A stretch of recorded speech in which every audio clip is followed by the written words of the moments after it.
Welcome to Human Risk, a podcast dedicated to the understanding of human behaviour as a risk. Here's your host, Christian Hunt.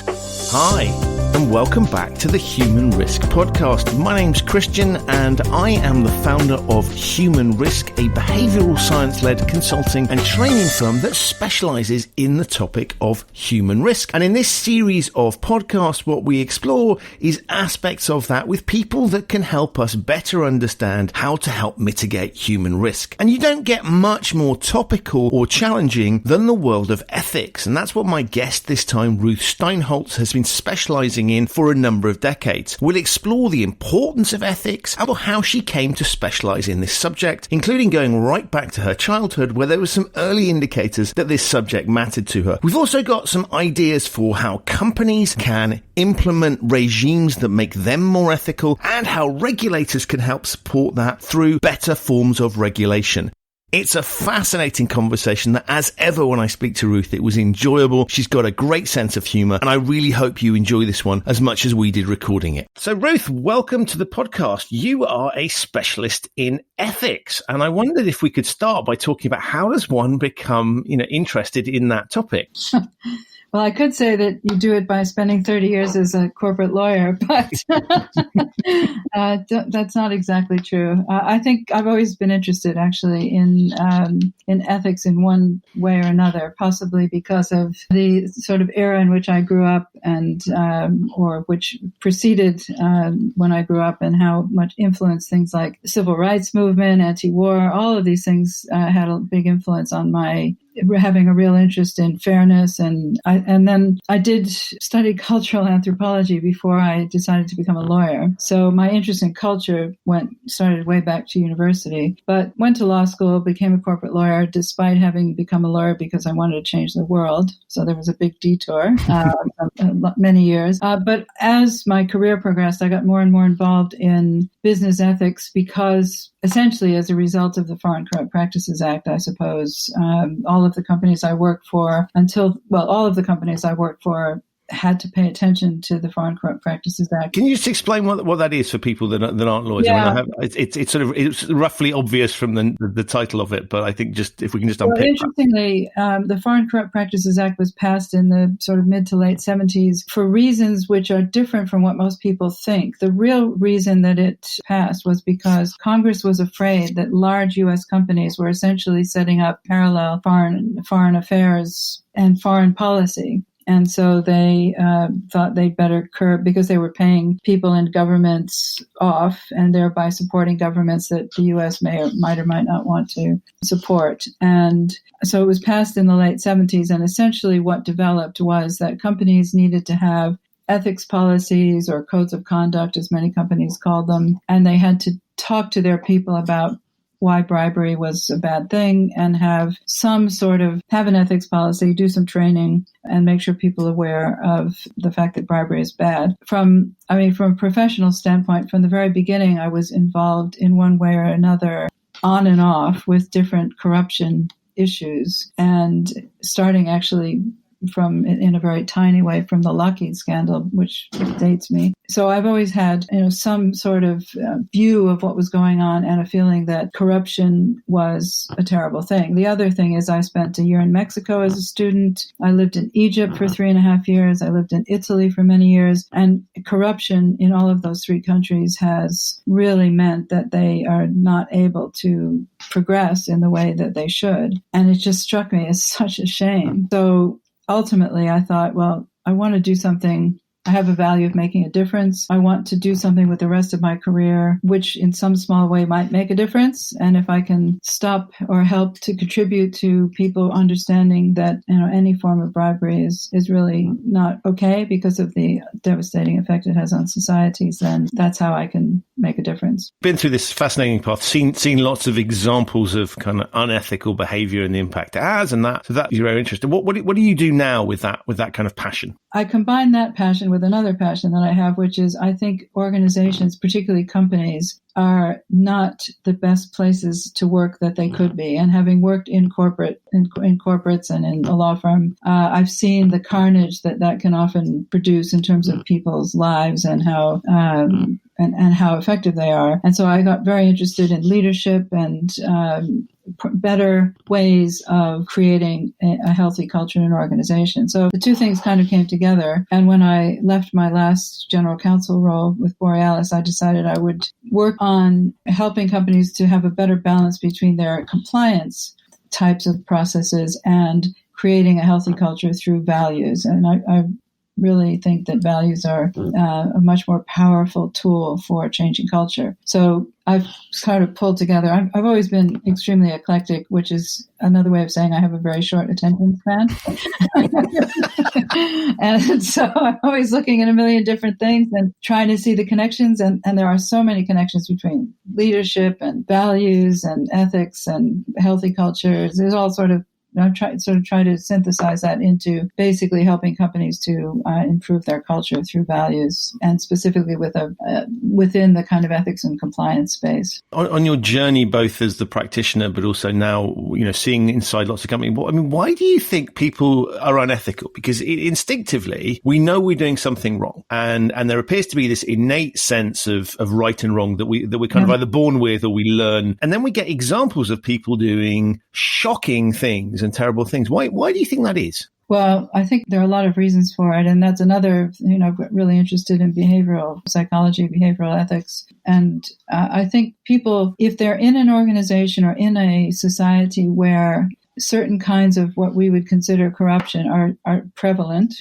then it becomes the norm. And they're able to say, well, everybody's doing this, so why shouldn't I? And in fact, in a country where, I've always struggled with this, in a country where the government is corrupt, wouldn't you think that the most ethical people wouldn't want to pay their taxes because they know that, where the money is going to? But I think there are also a lot of other cognitive reasons. We have these biases, which are really difficult for us to see and to understand the effect that they're having on us. And so we rationalize or we do things that we're somewhat unaware of, or potentially for some people really unaware of. We want to conform. We want to be part of the group. We don't want to stand out. I mean, the few times in my career where I've had to stand up and say, this is wrong. I mean, one time I did that. It was a small thing, but I got a reputation of being risk averse as a result of standing up against something that was clearly the wrong thing to do. I mean, it was a banal thing. It was paying, we were buying a business, and it was paying the purchase price to the individual who was one of the shareholders of the company, not to the company that owned the business that we were. So it was a silly thing to do. And I said, I was one of the lawyers on the deal, and I said, we have to pay. The guy said, pay my Swiss bank account. I said, those red lights going off. Right. And believe it or not, I said, we can't do this. And they said, go away. And it wasn't until the person in the Treasury Department who had to write the check, this was a long time ago, refused. He said, why are we paying a Swiss bank account? Why are we paying an individual when this business was owned by the company? And then they stopped it. But the damage to my reputation was actually done because nobody remembered that somebody else agreed with me. They just thought I was being a pain in the neck. I think people don't want to stand out from the crowd. They want to conform. And if somebody tells them do this, if you've been sort of trained to respect authority, then that's what you do. That's a fascinating example, which when you look at it in the cold light of day, obviously, as you say, the alarm bells go off. No one in their right mind would think that was a normal practice. And yet these things just happen easily. Absolutely. So what is the counter weapon, if you like, for this challenge? If, have a tendency to do this, if we get taken in the group, how do we fight that? How do we stop that from happening? Well, if you take Dan Ariely's concept of the fudge factor, which is the extent to which one can cheat and still feel good about oneself. So one will cheat up till the point where you wouldn't feel good about yourself. I think the key is there, because what you have to do is you have to make the culture such that people cannot rationalize cheating, whatever the form of cheating is, without feeling bad about themselves. And that will stop, some large part of the population. I think I was looking through some old notes, and I can't remember where I got this, but, there's a certain percentage of people in an organization that will always do the right thing no matter what. Then there's a certain small percentage of people in the organization who couldn't care less about the right thing, and they'll do whatever's best for them, which frequently will be the wrong thing for the company. And then there's this mass of people in the middle, and that we need to focus on them, because the only thing we can do about the psychopaths on the one hand is to control. We have to have controls to catch them, but they're not going to be swayed by any discussion of values or any compliance thing. And the people are always going to do the right thing. Fine. We don't have to worry about them. But for the other ones, we have to make a culture where if you were doing the wrong thing, you'd know that it wasn't okay, and you'd feel that you were letting the side down or letting your friends in the company down or whatever. And that's not an easy thing to do, but that's what we need to do. Brings me on to my next question. So how do we do that? And I guess before we think about that is how do we identify what our culture is? Because there's a lot of talk nowadays about measuring culture. And the average person will say, well, that's really difficult, right? Because it's this nebulous thing that sort of happens. And we all know what it is, but we can't quite get a hand. There are a lot of ways of measuring aspects of culture.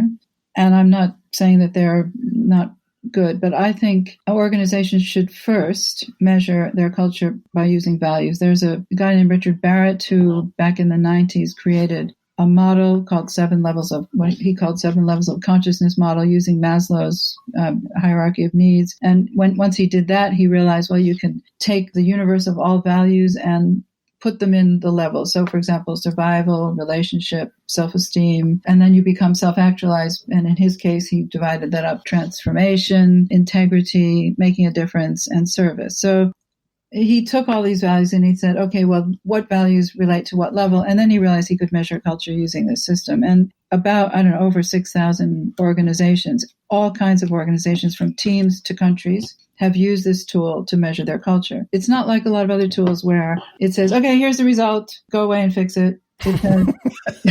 It's like, here's a number. Yeah, exactly. So it's really the starting point for a dialogue. And because values go deep, it's really a way of getting also at causation. So there's 3 questions. What are your top 10 personal values? What are the top 10 values or behaviors that you're experiencing in the current culture of your organization today? And what are the top 10 values that you think would make your organization, reach its highest potential? What you get is you get personal values, current culture values, and desired cultural values. And the data is presented in a variety of different ways. And then that's where you start. And you start by having a series of conversations throughout the organization to understand, okay, if somebody picked teamwork, what do they mean by teamwork? Well, let's have some examples of teamwork. If they pick empowerment, what do they mean by that? Or if they picked bureaucracy, silo mentality, information hoarding, or too much control, cost reduction. There are a lot of sort of potentially limiting values. And you dig into those things to really get an understanding. And the very act of having those conversations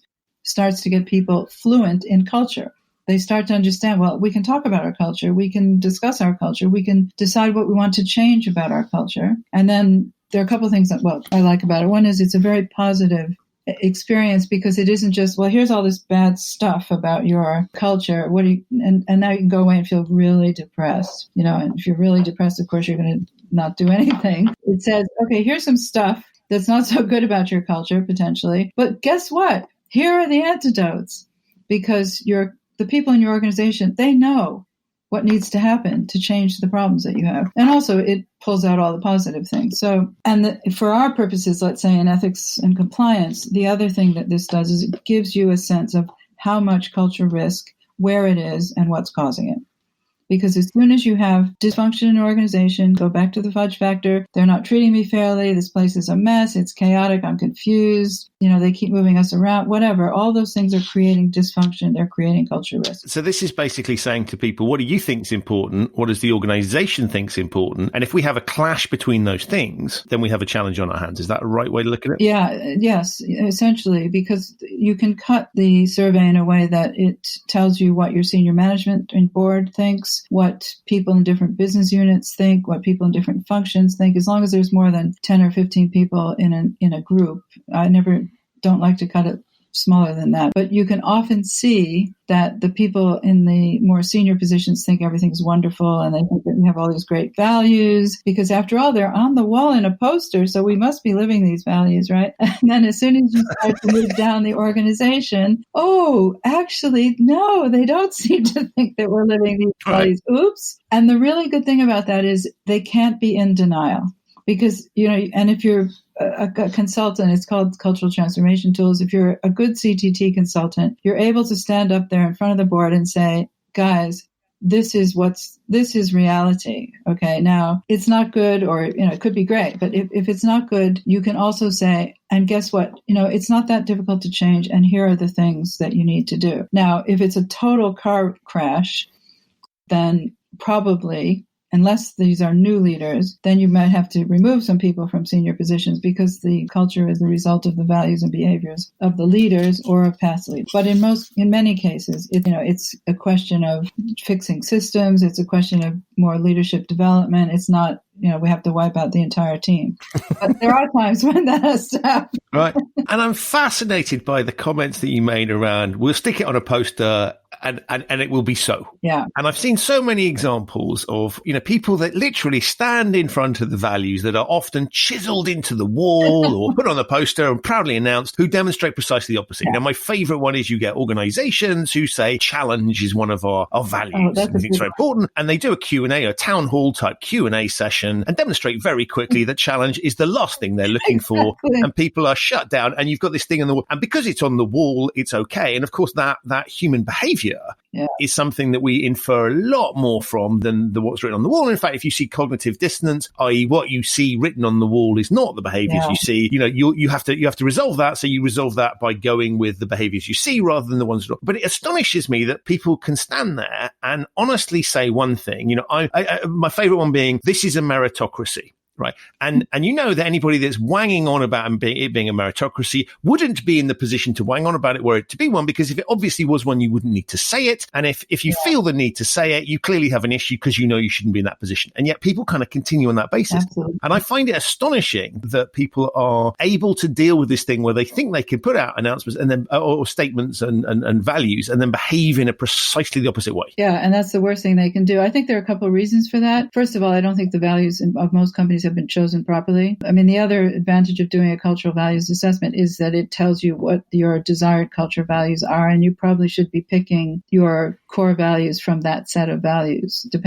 Just unpick that little. Yeah. So you've hired some people; they have views on what the organization should be. So your employees will give you a guide as to what, and your presumption there is that the people within the organization have the capability of identifying what it should be. It's a bit about the wisdom of crowds, in a sense, that you've got people in an organization who've been living in that organization from anywhere from a week to 30 years. You have a cross-section of opinion. You have workshops to discuss it. You get a real sense of what is urgent. And there I'm always cautioning people. I said, don't choose long-term core values based on short-term problems. You may need interim values, which will help to, and it's not just a word, values is not just, well, we have a word and then we're going to tell people respect. No, you have to define what do you mean by these things. But once you're able to, if you have a lot of issues, you probably need some sort of interim values to drive you to, an equilibrium of better, more healthier place. If you're in a reasonably healthy place, and I think you can choose values based on the results of a values assessment and the workshops following it, that should last for years, because they're going to be aspirational and nobody's looking for perfection. But what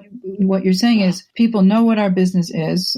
They know what we're trying to achieve, basically. They know what our purpose is, and that's another thing we should talk about. And based on where we are today and where we're trying to get, they should have a pretty good idea of what the desired core values are. But that's not what people do. They sit in the boardroom, or they hire an external consultant who does a bunch of interviews and comes back and says, everybody said respect, integrity, they're all the same. We looked at, in the book, we have a little chart. Everybody's got the same values practically. They're slightly differently defined. But yeah, I love that. And we'll put details of your book in the show notes, but it's a fascinating thing where, as you say, there's just repeat performance. It's pretty, It's like you look at someone else's values. That sounds kind of good. I'll get a thesaurus. Exactly. So we're not copying exactly the same thing. Yeah. And we'll all talk about respect and integrity and doing the right thing. So I think that's part of the problem, that people don't, the values aren't internalized. They're not really the values. And if they're not the values of the senior people, then they're not going to be the values of the company. And then I honestly think that people have an amazing capacity for self-deception. I really do. Look at what's going on in, both sides of the Atlantic at the moment. Clearly, people are able to convince themselves of just about anything. And I don't fully understand the reasons for that, but I think once you've decided something, your mind just goes looking for confirmation of what you think is right, and you ignore the evidence of anything else. And I think that's partly why people can stand up and say, oh, we've got this great value, and then, as you say, do exactly the opposite. And people will definitely do what you said, which is that they'll go to the behavior, not the words. Right. And in fact, I would say to people, to senior managers, don't choose values you're not willing to live up to. If you do that, you'll have cynics within months. And once you have cynics, you got a problem. And I've seen this in organizations. Keep reading stories in the press about companies that hire individuals at senior levels where there is something in their backstory that demonstrates that they are, they have challenges, shall we say. Yeah. And I'm not saying anyone is perfect, right? We've all done things, but these are people that are hired in senior positions who have a backstory that demonstrates a tendency towards doing things that you wouldn't want them to do in the corporate environment. And then they're parachuted in. And I find it astonishing. There's so much of that goes on, which sort of means, you're expecting them to somehow behave differently within your organization than they have demonstrated in the past. Somehow they're going to change because of, I don't know, you tell them to, employment contract. Right. Yeah. I think it's partly weak boards. It's as people, the other problem is that I think most people don't want to say what they really think. So I'm sure you have people sitting there in those discussions thinking this person's not right for this job, but I better not rock the boat. And I know from my own experience, because my father raised me to be a cynic and a challenger. I came home from school. I still remember this. I came home from school one day in the 5th grade in the U.S. and told him that the teacher had told us some stuff about dreams and sleep. And he looked at me and he said, "Don't believe everything the teachers tell you." And that was it. Which, if you looked at it, would be sort of quite high up on the list of, it's either a really powerful thing, right? It's teaching you critical thinking, or it's sending you into school able to not pay attention to anything you don't like listening to. Well, the worst part was, of course, so basically he was teaching me to question authority. What do you think happened when I was a teenager? You reap what you sow, right? Exactly.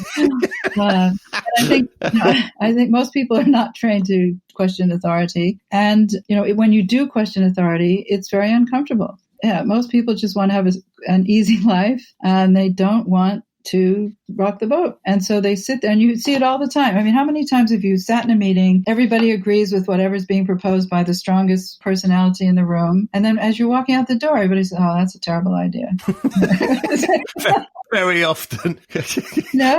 So, hello, why didn't you say that in the meeting? This is one of the things that I just really don't understand, because by challenge, and maybe it's because, I was trained as a lawyer, and lawyers are trained to argue, and it's not, you don't take it personal. So you can have professional disagreements, which are kind of fun, actually. And then hopefully by having a disagreement, you actually come to a better decision than either one of you would have come to by going down your own thinking. But for some reason, that doesn't seem to be the way that a lot of places function. Yeah, and we seem to build structures that purport to offer challenge, but actually don't. Yeah. And I think your example of meetings is a really good one, where, the meeting is itself ineffectual because either the thing's been cooked up outside the meeting and this is a rubber stamping exercise, or somebody comes in, says something, and either explicitly or implicitly you have what I'll kind of simply call a North Korean model, where the dear leader comes in with an idea and nobody's permitted to challenge that. And I'd argue, at least in North Korea, you kind of know why people don't do that, right? Because that's a life or death thing. But in most companies, you sort of sit there and say, you have put your name to an agreement, something in the context of an opportunity that you had to challenge it. Yes. So history will record that you had the opportunity to say something,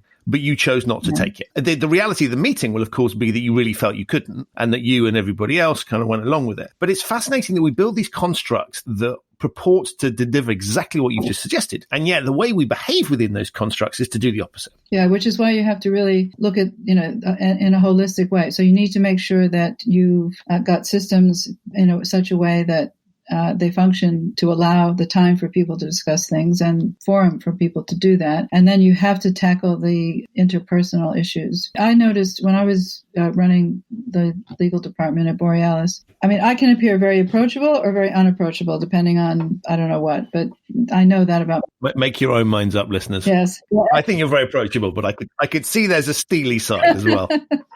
Now, what I found there was that with people who didn't know me, were slightly afraid of me. And actually, I think when I realized that, I decided that's a good thing in a way, because you're a lawyer in a corporate setting. People don't like lawyers to begin with. So a lot of it wasn't me personally. It was just, we don't like lawyers. She's the number one lawyer. We're going to, we're going to stay away from her. She's scary. But as people got to know me, they realized that was, I wasn't scary, in fact, at all. But I think that even with my team, and I spent a huge amount of time, much more than any other general counsel I've ever met, with really trying to develop a team spirit, a sense of transparency and openness, and empowerment, all of the rest of it. And we did have all those things, but there was still a reluctance to tell me directly some things. Now, I had an amazing assistant in Austria, and she found out everything. And people knew that what they were telling her, she was going to tell me. And right. Sometimes that's what people did, because they didn't want to be the one to come in and tell me this thing. But once I knew it, it was okay. I could go and talk to them about it. It was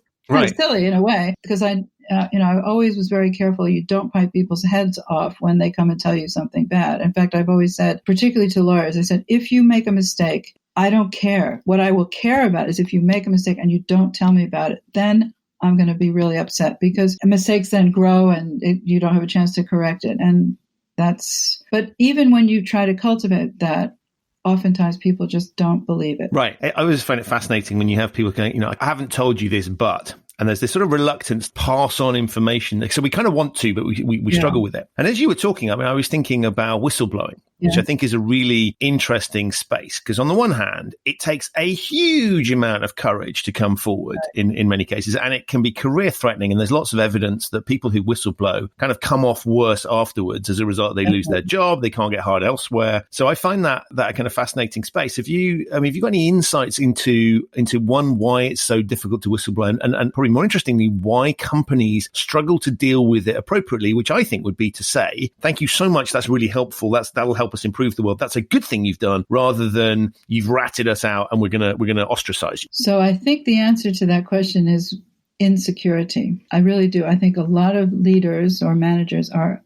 fundamentally scared shitless that they really aren't good enough for what they're trying to do. And so they become defensive because they don't want to admit it. So I think a lot of what happens in organizations is because underneath this blustery, overconfident exterior, these guys are just, and it's not just men, it's women too. More often than not, it's men though, right? Well, women, I think, it's more open. In other words, women have the opposite problem in the sense that they're constantly thinking that they're worse than they are, and it's more on the surface. Whereas I think a lot of men overcompensate because they're afraid to be vulnerable. And actually what it comes down to is the same for both genders, is that it's this fear of vulnerability. And you've got to get over that if you're really going to be a good leader. You have to be able to say, I haven't got a clue. I don't know. That's an area, that's not one of my strengths. You have to be able to admit all those things so that other people around you can admit them. But if you've got leaders who are all pretending that they're just on top of everything and they can't even admit to themselves that maybe they're not, then people who are standing up and saying different things are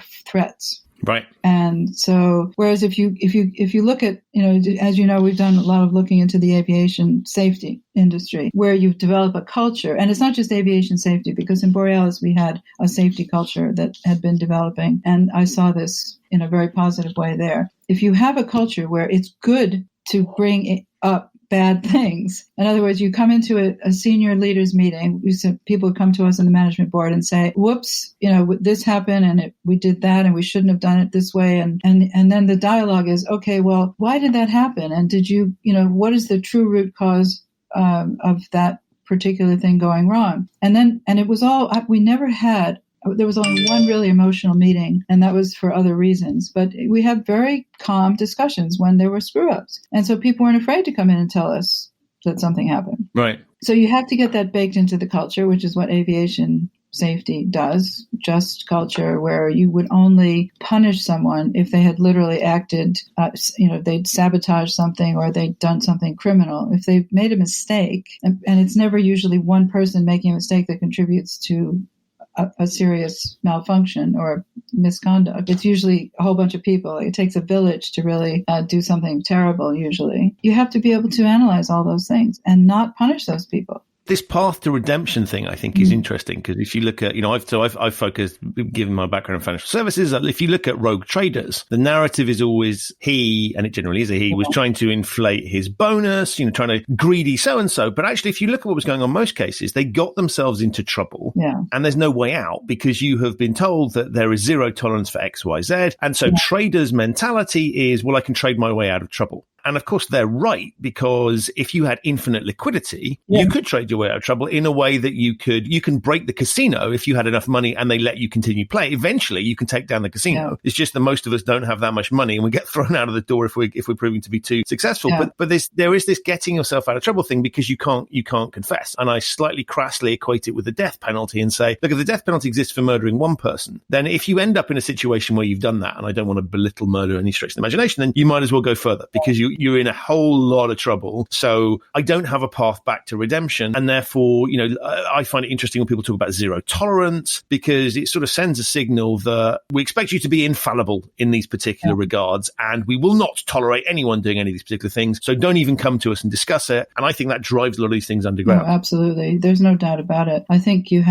there's this lack of compassion. I mean, if you're not at the coalface and you don't understand what the real risks are, it's really comfortable to sit back in the C-suite and say, you have to be perfect. I think you've got to be able to really understand. And often you have to go way up the ladder before you find the real cause of why somebody did something, and then fix it. It's not about blame. It's about figuring out, how do we fix this? And creating that kind of learning culture it's difficult. And it takes a whole lot of role modeling by leaders at all levels really doing it. And it's very effective when you do it, because if you think about it, how many times have you either yourself or, often seen other people who they've made a mistake, they've been given a second chance. They're often the best advocates for whatever it is that exists, because, they know how easy it is to screw up, but they've been given a chance and they've risen to the occasion. And I think, to me, that just creates a stronger, healthier thing. I'm reminded of a lovely thing. I'm going to get the name wrong now, but a lovely thing in Japan. I think it's called kintetsu. Have you seen this? Where if you break a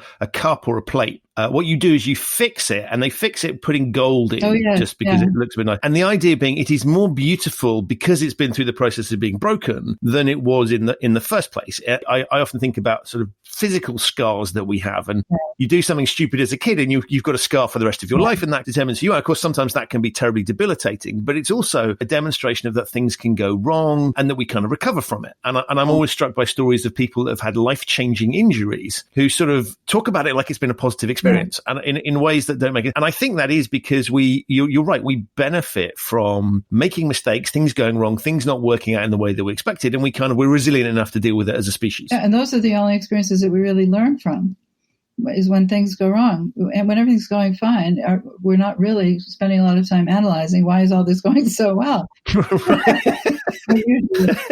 I was talking to someone the other day around the sort of principle that we have big investigations when things go wrong. Right, quite rightly. So in organizations, typically it starts with, who's responsible, who can we shoot for this? But let's assume that even the organization doesn't do that and looks at it properly in the way you've described. We don't tend to look when things go right. And we don't spend any time whatsoever thinking, well, was that because we were brilliant, or did we just get a really lucky break? Well, yeah. And also we miss a complete trick there, because if you look at things like appreciative inquiry, what you really want to be doing is looking at the positive things and figuring out what's working, and then try to use that in other places in the organization where it isn't working. And I once did a values assessment of an organization, a group that had 14 operating companies, and the spread of dysfunction went from very little dysfunction to a fair amount of dysfunction. And so what did we do is we looked at the best of the operating companies and said, why is their culture so good? And spent time trying to transfer those good things to the other one, rather than trying to figure out how to punish the people that had, not so good cultures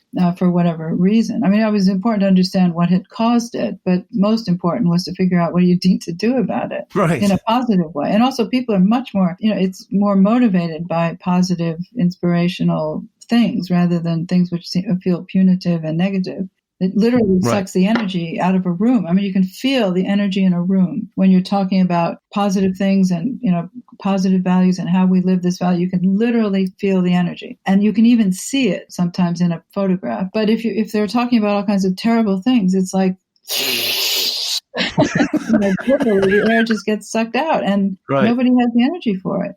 But why would you do that? Yeah, no, exactly. You mentioned purpose. I'd love to talk about that because I think that's a fascinating. It's banded around quite heavily, particularly with the word social attached to the front of it. And I'm fascinated what you think about. Well, first of all, I think most human beings want to find some sort of meaning and purpose in their lives. So that means that they want to, particularly because we spend so many hours at work these days, work is a way in which it is a place where ideally people would mostly like to find meaning and purpose. So that means if they're working for an organization, and I think, money, there's all this research above a certain income, money doesn't buy happiness, et cetera. It allows a lot of shopping, which is good, but I have yet to find that level. But I haven't either. But I do think that if you give people somehow to connect with this desire, to have a meaningful life in their jobs, they're going to work harder. They're going to be more loyal. They're going to be more creative and innovative, et cetera. So that says that just from the point of view of your own employees, let's leave the rest of society out of the equation for a moment. But just in terms of getting the best out of your employees and your partners, et cetera, having a meaningful purpose that is helpful to society or the community or whatever is going to be more motivational. So from that standpoint, it makes a lot of sense. But also from the point of, particularly now when we're so aware of sustainability, lack of sustainability, a company that's contributing to solving the problems of the world is ultimately going to be a better investment, hopefully now, than one that isn't, or one that's actually actively destroying the world or disadvantaging people or whatever. And I think if, and this is a big if we ever truly come to grips with this point, it's going to be a major disruption in the corporate world. Because if you think about how many companies are making money from selling things that are bad for people, sugary drinks, cigarette, there's some obvious things. How are those organizations going to convert to something that is a positive thing? I don't know. But I think investors and generally people are beginning to think, okay, we really need to, purpose matters. And also, if you have an articulated purpose that's inspirational, it's easier than you have values that help you to achieve that purpose. If your only purpose is to make money, then you don't need any values. You just need, if you have too many values, it might get in the way. Now, I don't believe that, by the way. I think you can have a healthy culture and actually your bottom line results will be better than if you don't, without a doubt, even in the short term. You have to wait very long to say, well, a company where people do the right thing is more profitable. I think it's a pretty quick equation to that. There's plenty of research. If I compare a carpet seller in the souks of Morocco, whose business is largely tourists, where it's a one-off thing. Even if you manage to write a review on TripAdvisor, no one's going to find him because it's alley 56 and on the left. And so that business model operates very much on a sort of, how much can I price gouge my customers who have very little information about what these things cost, are in a holiday mood and so on and so forth. That's very different to I am trying to run even a similar carpet operation in a business where your business is locals who will talk about you. You are easily identifiable. You have a brand. And if you behave badly, you will get found out. And you won't have repeat business either. Right. And I think what's interesting is a lot of businesses behave like and I'm maligning Moroccans, a beautiful country, highly recommended for anyone, any of our listeners are from there.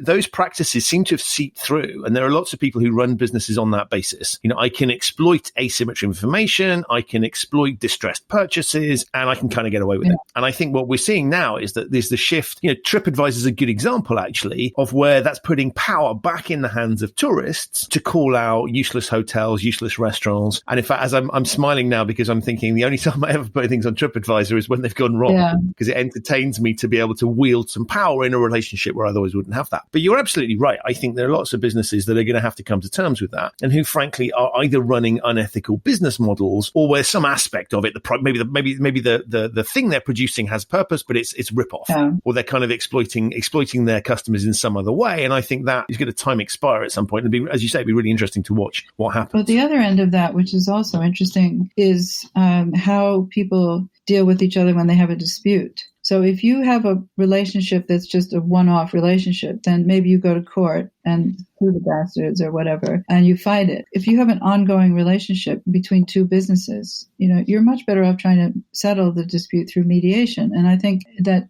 mediation is an interesting thing that's developed over the last 20 years or so. But if you really want to have a good relationship over time, you need to be able to see the other person's point of view. And often disputes get very complicated, not because of the actual facts of the dispute, but because of behavior. Somebody was insulted, somebody wants an apology.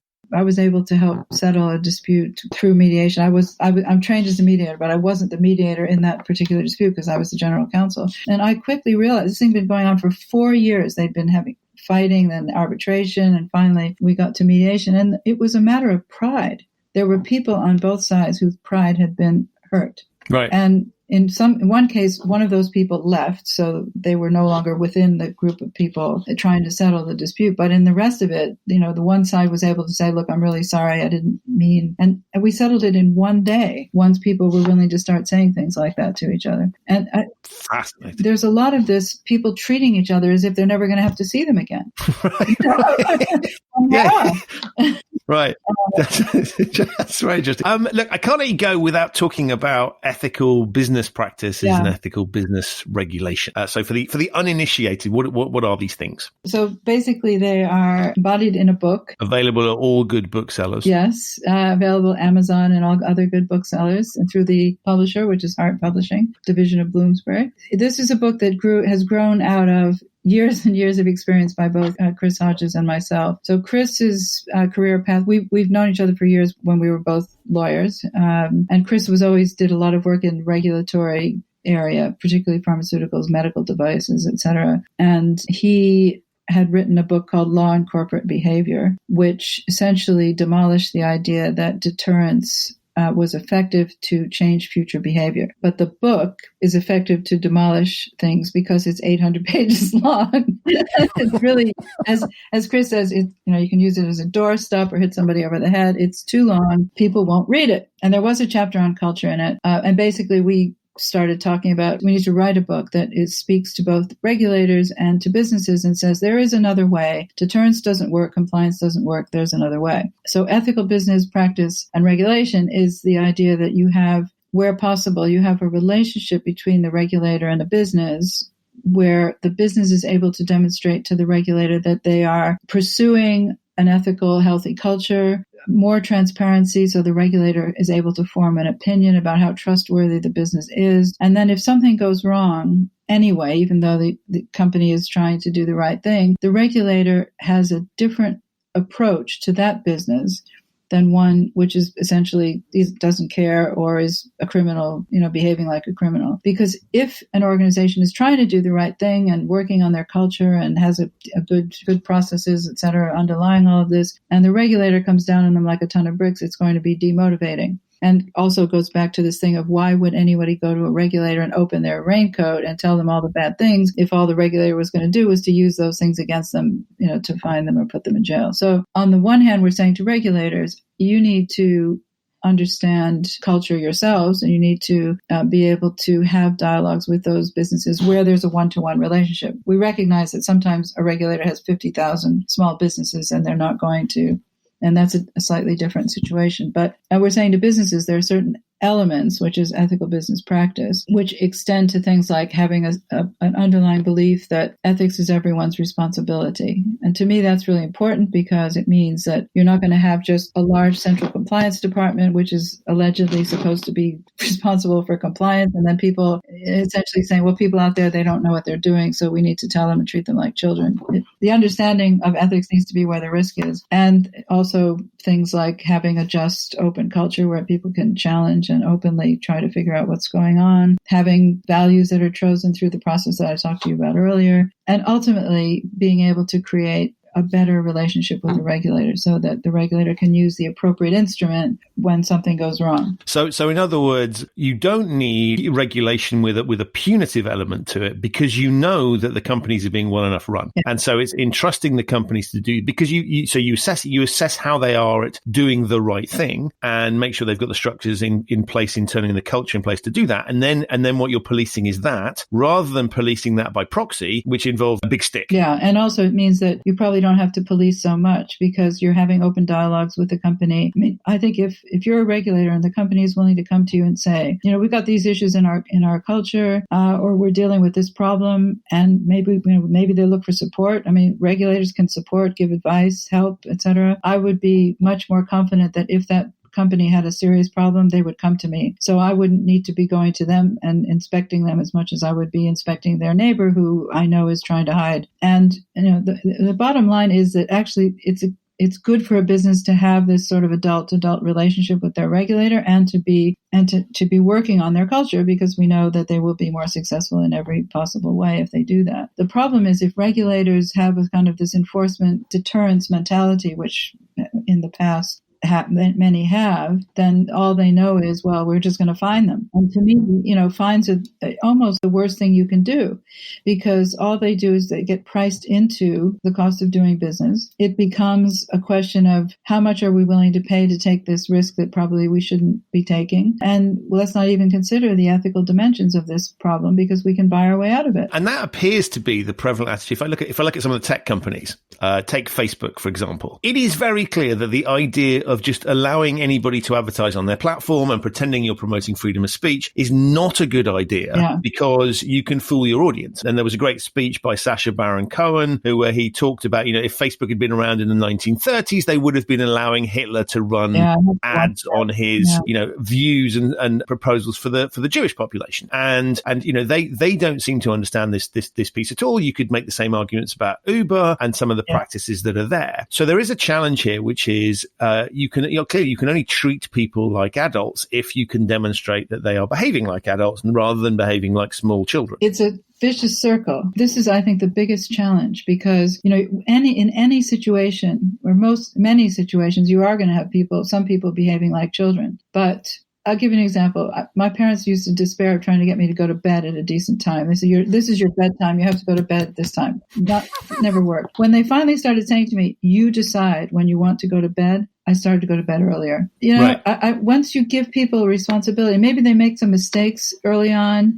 Maybe they don't do exactly what you want them to do. But the more you empower people, but you have to put them in a position where they can handle that empowerment. They have to have the training for the job. They have to have whatever personal, professional development what they need. But the more you can do that, the more they will become empowered. And regulators sometimes are just going to have to say, okay, I know there are going to be some things that go wrong here, but they need to own this. They need to be responsible for it. It's not me going in there and punishing like, mommy or daddy. And that's tough. It's a tough transition. I think one of the challenges, and having been a regulator, is that there are societal expectations that partly set by regulators, also set by politicians, which is sort of, you talk about, the one that always entertains me is sort of, zero accidents on the roads. So this is what we're going for. And I get the fact this is an aspirational vision, but it's unrealistic. You're never going to get that. And so you put this sort of idea that you can reduce risk down to zero, and you're going to get a control of this industry, and particularly things like banking where they've been a bit renegade in the past. We need to clamp down on this. And so I think it's a challenging dynamic there, because there is this societal expectation that bad things won't happen, that we have regulators in the same way we have compliance functions that will stop this stuff from happening. And that is what you are paid to do. In the same way air traffic control are paid to make sure that planes don't hit each other and that they land safely, regulators will deal with that thing. And I think there is something interesting around, the human endeavor is filled with examples of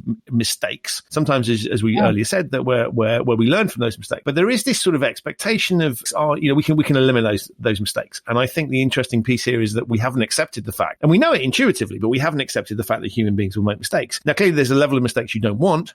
We don't want people to die in accidents or get injured, but there's lots of other things where we could tolerate mistakes, and that would allow the culture to talk. I think you can even go beyond that. You can say mistakes are what we view mistakes currently in most arenas as failures, but nobody ever learned anything by not making mistakes. In other words, the only way that we have innovated and we have evolved as a species is through failure. And sometimes thousands of iterations of failure before you hit success. So if we try to edit failure out of the system, how can we do that? What's going to happen? But that means we have to have a completely different attitude towards quote unquote failure. We need a different word, because failure has all these terrible connotations. But I spoke to a group of vascular surgeons a few months ago about this, and in their roles, failure may mean death. But On the other hand, if there's no innovation in the kinds of medical devices that they're trying to use, sometimes they're going to put these medical devices into people who are in really bad shape, which is why they're getting the medical device in the first place. And sometimes they're going to die. And if we punish them, or if we think we have to sue them because that patient died because they tried, we've got all these things we've got to get out of our head. And we have to see failure as an opportunity to learn. That is a fabulous note on which to end this podcast. We could continue talking. Ruth, thank you so much. It's been a real pleasure. I think there's been some absolute gems in there. And I'll put details of your book in the show note and your website so people can find you and have these kinds of conversations with you. Thank you so much for being on the podcast. Thank you, Christian. Always a pleasure. So that's it for another edition of the Human Risk Podcast. My huge thanks to Ruth for appearing and to you for listening. If you've enjoyed it and you're not already subscribed, you'll find the Human Risk Podcast wherever you get your quality audio content. Now, if you had a couple of minutes to give me a rating, that would help hugely. It'll allow me to continue to attract the kind of high quality guests that I've managed to get so far. If you want more Human Risk content, then do go to human-risk.com. There you'll find links to the Human Risk newsletter, the Human Risk video channel, and information about the sorts of services that my company provides. Thanks for listening, and I'll see you very soon on another edition of the Human Risk Podcast.